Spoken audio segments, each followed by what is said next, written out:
బాలలకు అండగా operation smile ఉందని మంచిర్యాల ఆపరేషన్ స్మైల్ టీం సభ్యులు తెలిపారు. చిన్నతనంలోనే వివిధ రకాల పనులు చేసుకుంటూ జీవిస్తున్న బాలల్ని గుర్తించి వారి భవిష్యత్తును తీర్చిదిద్ది వారిని ఉత్తమ విద్యావంతులుగా పౌరులుగా తయారు చేసేందుకు ఈ కార్యక్రమానికి ప్రభుత్వం స్వచ్ఛంద సంస్థలు ముందడుగు వేశామని అన్నారు. మంచిర్యాల పట్టణంలో ఆపరేషన్ స్మైల్ సభ్యులు పలు షాపింగ్ మాల్స్ లో దాడులు నిర్వహించామని తెలిపారు. ఈ సందర్భంగా వారు మాట్లాడుతూ ఏటా జనవరి 1 నుంచి 31వ తేదీ వరకు నెల రోజుల పాటు పోలీస్ శాఖ, మహిళలు, బాలల సంక్షేమ శాఖ ఆధ్వర్యంలో జిల్లాలోని ఆయా శాఖల్లో 8 మంది సభ్యులతో బృందంగా ఏర్పడి ఆపరేషన్ స్మైల్ నిర్వహిస్తున్నారు. ఇందులో భాగంగానే మంచిర్యాల జిల్లాలో ఈ నెల 1వ తేదీ నుండి 9వ తేదీ 9వ విడత ఆపరేషన్ స్మైల్ చేపడుతున్నామని తెలిపారు. 14 సంవత్సరాలలోపు పిల్లల్ని పనిలో చేర్పించవద్దని, రిపోర్ట్స్ అయిన విద్యార్థుల్ని పనిలోకి తీసుకోవద్దని సూచించారు. ఎవరైనా చట్ట వ్యతిరేక కార్యకలాపాలకి పాల్పడితే ఎఫ్ఐఆర్ నమోదు చేస్తామని హెచ్చరించారు. వ్యాపారస్తులు చిన్నపిల్లలతో పని చేయించినట్లయితే తమకు సమాచారం అందించాలని ప్రజల్ని కోరారు.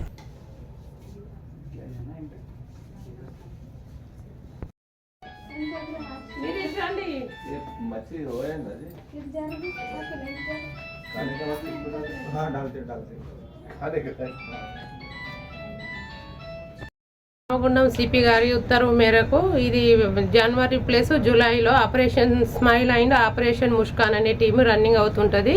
ఇందులో ఈ ఆపరేషన్ స్మైల్ టీంలో మేము వచ్చి health department plus education department, CWC department, police department, ఇంకా కొన్ని డిపార్ట్మెంట్స్ ఉన్నాయి, లేబర్ డిపార్ట్మెంట్స్, ఈ అన్ని అంటే కోఆర్డినేషన్తో డ్యూటీ చేస్తుంటాము.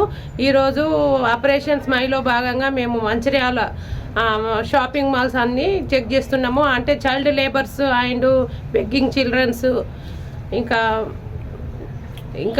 డ్రాప్అవుట్ స్టూడెంట్స్, ఈ విద్యార్థుల గురించి చెక్ చేస్తుంటాము. అదేవిధంగా ఎవరైనా డ్రాప్అవుట్ స్టూడెంట్స్ ఉంటే వాళ్ళని స్కూళ్ళలో జాయిన్ చేస్తుంటాము. అదేవిధంగా వాళ్ళు ఎక్కువ 18 ఇయర్స్ బిలో అయితే, 14 ఇయర్స్ బిలో అయితే వాళ్ళ మీద కేసు చేసి ఎఫ్ఐఆర్ చేసి సిడబ్ల్యూసి వాళ్ళకు అప్పచెప్తాము.